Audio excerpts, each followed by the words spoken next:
Hello my dear lovely students, हम करें exercise 11.2 direct and inverse proportion. Okay, question number 1 continue करेंगे। Which of the following are in inverse proportion. हमें यहाँ पे कुछ statements दे रखी हैं एंड हमें बताना है कि कौन सी स्टेटमेंट जो है इनवर्स प्रोपोर्शन में। ओके, अब इनवर्स प्रोपोर्शन क्या होता है? अगर दो क्वांटिटीज हैं एक्स एंड वाई, अगर एक इंक्रीज कर रही है तो दूसरी डिक्रीज करेगी। ओके, अगर एक्स डिक्रीज हो रही है तो एक क्या है इंक्रीज करेगी। ओके, दोनों में क्या है? अपोजिट रिलेशन है। अगर एक इंक्रीज कर रही है तो दूसरी डिक्रीज कर रही है, एक डिक्रीज कर रही है तो दूसरी इंक्रीज कर रही है। ये क्या हो गया? Inverse proportion. And direct proportion में क्या होता है? अगर एक्स इंक्रीज कर रही है तो वाई भी इंक्रीज करेगी, अगर एक्स डिक्रीज कर रही है तो वाई भी डिक्रीज करेगी। ओके, अभी हमें पता चल गया। अब हम बताएंगे कि कौन सी स्टेटमेंट जो है इनवर्स है एंड कौन सी डायरेक्ट है। The number of workers on a job and the time to complete the job. अगर आप देखो यहाँ पे नंबर ऑफ वर्कर्स है, ठीक है, हमें एक जॉब को कंप्लीट करना है एंड यहाँ पे टाइम लिया हमने जॉब को कंप्लीट करने की। अगर मैं यहाँ पे नंबर ऑफ वर्कर्स बढ़ा दूंगी तो जो हमें काम पूरा करना है वो हमारा कम टाइम में काम हो जाएगा। अगर नंबर ऑफ वर्कर्स कम कर दूंगी तो जो काम हमें करना है उसके लिए हमें ज्यादा टाइम लगेगा। ओके, अब मान लो अगर आपको एक प्रोजेक्ट मिला, उस प्रोजेक्ट में अगर 2 स्टूडेंट्स काम कर रहे हैं तो आपको ज्यादा टाइम लगेगा। अगर उसी सेम प्रोजेक्ट को करने के लिए आपके 4 स्टूडेंट्स आ गए तो आपका क्या होगा? काम डिवाइड हो जाएगा एंड आपका प्रोजेक्ट जल्दी हो जाएगा। तो ये क्या हो गया? अगर नंबर ऑफ वर्कर्स इंक्रीज हो रहे हैं तो टाइम कम लग रहा है, अगर नंबर ऑफ वर्कर्स कम हो रहे हैं तो टाइम ज्यादा लग रहा है। तो ये क्या हो गया? केस हो गया इनडायरेक्ट प्रोपोर्शन का या इनवर्स प्रोपोर्शन का। इनडायरेक्ट और इनवर्स प्रोपोर्शन। ओके, अगर एक इंक्रीज होगी तो दूसरी डिक्रीज होगी। ओके, नेक्स्ट पार्ट है time taken for a journey and the distance travelled in a uniform speed. कह रहा है एक टाइम लिया जर्नी को कंप्लीट करने के लिए और जो डिस्टेंस ट्रैवल हो रहा है वो यूनिफॉर्म स्पीड, मतलब सेम स्पीड से गाड़ी चल रही है। ठीक है, अब अगर टाइम टेकन है, टाइम टेकन एंड यहाँ पे है डिस्टेंस ट्रैवल्ड, हम 1 आवर का टाइम लेते हैं तो हम डिस्टेंस 1 आवर में मान लो हम 10 किलोमीटर डिस्टेंस कवर करते हैं। ठीक है, डिस्टेंस क्योंकि स्पीड क्या है? सेम ही स्पीड है। अगर हम वही टाइम अगर 2 आवर्स कर देंगे तो हमारा 1 किलोमीटर 1 घंटे में अगर हम 10 किलोमीटर कवर कर रहे हैं तो 2 में कितना करेंगे? 2 × 10 20 किलोमीटर हो जाएगा, क्योंकि स्पीड तो हमारी वही है, स्पीड तो इंक्रीज नहीं हो रही ना। इसी तरीके से अगर 3 आवर्स का टाइम लेंगे तो हमारी स्पीड अगेन कितनी किलोमीटर कितना ट्रैवल करेंगे? 1 में अगर 10 कर रहे हैं तो 3 में कितना करेंगे? 3 × 10 30 किलोमीटर करेंगे।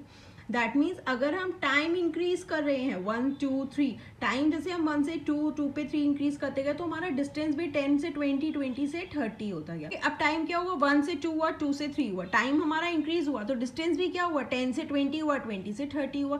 दैट मीन्स दोनों में क्या है? डायरेक्ट प्रोपोर्शन है। अगर टाइम इंक्रीज करेंगे 2 आवर्स का तो हमारा डिस्टेंस ज्यादा का ट्रैवल होगा।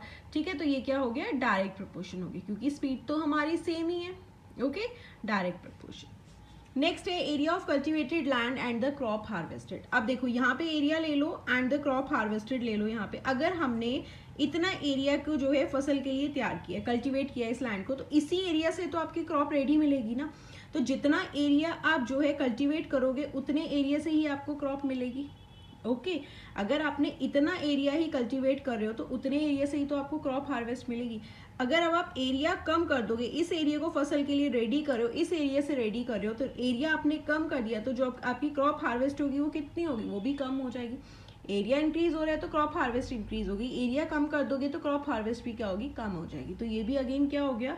डायरेक्ट प्रोपोर्शन का केस हो गया। अगर एक चीज इंक्रीज हो रही है तो दूसरी भी इंक्रीज हो रही है, एक डिक्रीज हो रही है तो दूसरी भी डिक्रीज हो रही है। ओके ओके स्टूडेंट, नेक्स्ट बात है the time taken for a fix journey. अब जर्नी क्या है? फिक्स्ड है कि हमें इस जगह पर पहुंचना है। And the speed of the vehicle, and speed of the vehicle हमें मेंशन नहीं है कि यूनिफॉर्म स्पीड, आप स्पीड ज़्यादा भी कर सकते हो एंड कम भी कर सकते हो। ठीक है, अब मान लो हमें यहाँ से जो है ये डिस्टेंस ट्रैवल करना है, ये 100 किलोमीटर का हमें डिस्टेंस ट्रैवल करना है। फिक्स जर्नी है हमारी, लेकिन हमारी स्पीड फिक्स नहीं है। ठीक है, ये हो गया हमारा टाइम एंड ये हो गया हमारा स्पीड। अब देखो अगर मैं जो है स्पीड बढ़ा दूंगी, स्पीड मेरी इंक्रीज हो गई, स्पीड अगर मैं इंक्रीज करती हूँ तो यहाँ तक पहुँचने में मुझे टाइम क्या है? कम लगेगा, क्योंकि मेरी स्पीड तेज है। अगर मैं स्पीड कम कर दूंगी तो वहाँ पहुँचने के लिए मुझको टाइम क्या लगेगा? ज़्यादा लगेगा। ठीक है ना, अगर स्पीड मेरी ज़्यादा है, स्पीड मैंने इंक्रीज कर दी है, ठीक है, तो टाइम कम लगेगा। अगर स्पीड में कम कर दूंगी तो टाइम मुझे क्या लगेगा? ज़्यादा लगेगा। तो दोनों में क्या है? इनवर्स प्रोपोर्शन है। स्पीड अगर हम इंक्रीज करते हैं तो हमारा टाइम कम लगेगा, अगर हम स्पीड को डिक्रीज कर देते हैं, कम कर देते हैं, तो हमारा टाइम क्या है? ज़्यादा लगेगा, क्योंकि हमारी जर्नी तो फिक्स्ड है। अब ये क्या है? इनडायरेक्ट प्रोपोर्शन हो गया। तो it is a case of indirect और इनवर्स प्रोपोर्शन। ओके, नेक्स्ट है the population of a country and the area of land पर पर्सन। अब देखो यहाँ पे हो गया हमारा population of a country and यहाँ पे हो गया हमारा एरिया ऑफ लैंड। ओके, अब मान लो ये वाला एरिया है हमारा लैंड का, ठीक है। इस एरिया ऑफ लैंड को मुझे 2 पर्सन्स में डिवाइड करना है, तो मेरा हाफ हाफ हो गया। अगर यही सेम एरिया है, अब मुझे यहाँ पे 5 पर्सन्स में डिवाइड करना है, तो 1 2 3 4 1 2 3 4 5। अब 2 थे तो एरिया क्या था, ज़्यादा मिला। अगर सेम एरिया को ही मेरे को 5 पर्सन में करना पड़ा, जो है उन्हें देना पड़ा पर पर्सन को, तो क्या है, उनकी स्पेस क्या हो गई, कम हो गई। तो वही है, अगर हमारी पॉपुलेशन इंक्रीज हो जाएगी, 5 इंक्रीज हो गई, तो एरिया ऑफ लैंड क्या हो गया, कम हो गया। अगर पॉपुलेशन कम हो जाएगी, 5 से अगर 2 हो गई, तो क्या है, एरिया ऑफ लैंड क्या हो गया, ज़्यादा हो जाएगा, तब ये ज़्यादा हो जाएगा। तो दोनों में क्या हो गया, इनडायरेक्ट प्रोपोर्शन हो गया, इनवर्स प्रोपोर्शन है। It is a case of inverse proportion. Okay, अगर पॉपुलेशन इंक्रीज होगी तो एरिया ऑफ लैंड डिक्रीज हो जाएगा, अगर पॉपुलेशन डिक्रीज हो जाएगी तो एरिया ऑफ लैंड क्या है, इंक्रीज हो जाएगा। Okay students, so this was question number 1। Now let's move to question number 2। आप क्लास 8 मैथ्स न्यू एनसीईआरटी के चैप्टर्स चैनल की प्लेलिस्ट में जाकर देख सकते हैं, वो अपलोड कर दिए गए हैं। Okay, thank you for watching, bye bye, see you in the next video.